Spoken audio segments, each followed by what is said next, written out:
Solana just got its first ETF from Bitwise, only a few weeks after the last approval deadline on October 10th.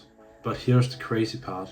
Even with these news and the recent rate cuts, Solana and pretty much the entire crypto market has been down here in October.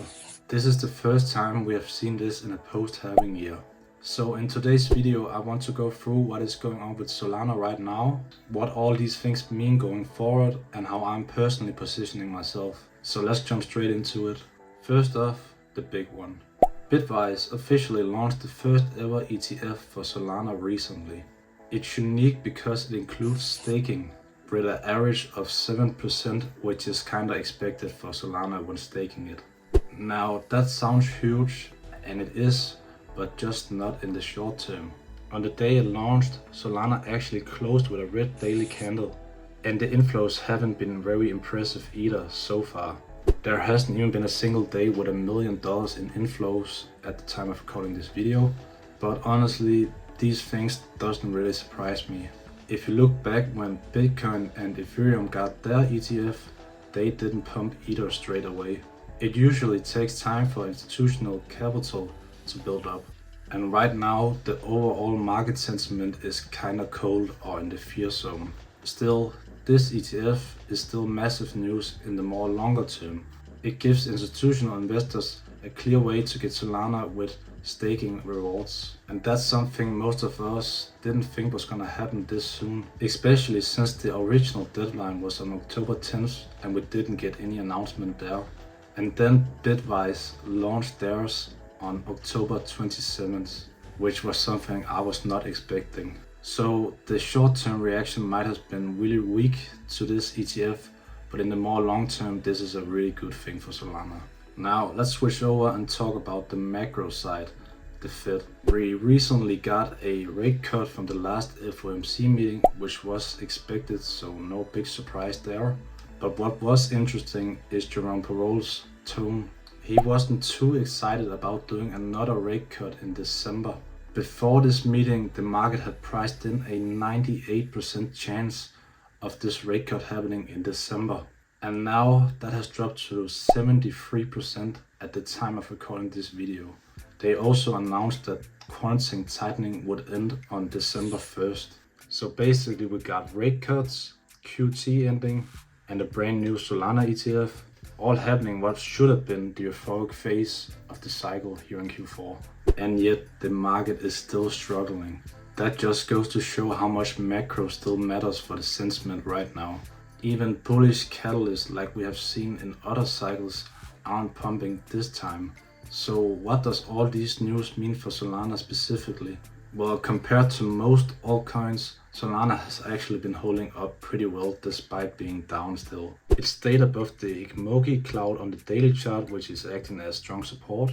That area also lined up with the 50 EMA, so strong support was expected here. And as long as we can hold those support levels, I think Solana structure stays bullish overall. If you zoom out to the weekly time frame, we're still trading inside an ascending channel. Right now we're testing the upper edge of the channel, but it's too early to say if we break out or roll over. We're gonna have to wait and see how the candle closes and if we get a follow through in the coming weeks. But I also want to be honest, I had high hopes for Solana here in Q4. I was targeting around $400 to $500 per Solana once we got into that euphoric phase of the cycle. I'm still very optimistic, but I also want to be realistic. If this ascending channel keeps holding, I might look to take some profits near the top, since these kinds of setups usually break to the downside. And if that lines up with us being in the last part of Q4, I think that will be a good time to take a lot of profit. I also want to talk about the Solana divided by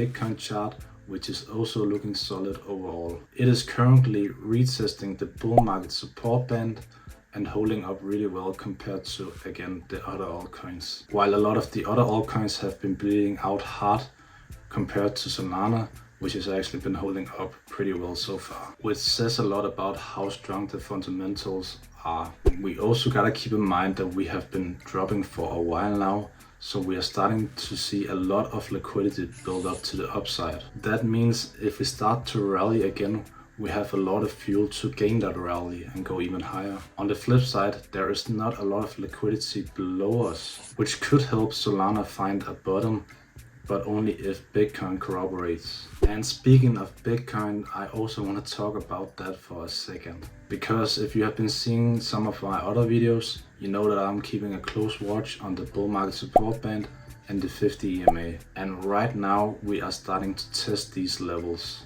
We might be starting to break below the bull market support band, but as long as we can stay above the 50 EMA, I think we should be fine. But if we break below the 50 EMA, the entire market and Solana is definitely going to feel it, and not in a bullish way. I have said this many times before. When there's fear in the market, it's usually a good time to buy. But personally, with where we are in the current state of the cycle, I am looking to take profit and not really invest anymore, unless I see something that is an absolute steal. But right now I have stopped DCAing and I'm just looking to stack up stablecoins. I have already begun scaling out and stacking stablecoins, just because I think in 2026 we are likely gonna get a pullback and I want a good opportunity to buy at a lower price. I have already sold a lot of Bitcoin and slowly starting to sell some Ethereum, but I haven't really sold any of my Solana yet, which is still 10% of my portfolio, just because I think the price is too low to sell it basically. If we don't get this last rally in Q4, I'm just gonna be holding my Solana until the next cycle. But if we get that final euphoric wave, then I'm gonna be out of Solana most likely. I'll be taking profits there and waiting for the next move basically. One thing that I have been watching and is kind of bearish for Solana is the MACD indicator. Solana's MACD just goes bearish on the weekly time frame above the natural line. That's not a great sign and suggests that momentum is starting to cool off, especially after being bullish for so long. But it doesn't mean that we can't rally first. Still something I'm going to be watching, especially here in November and December. Overall, even though the market seems so bearish right now, I'm trying to stay overall positive.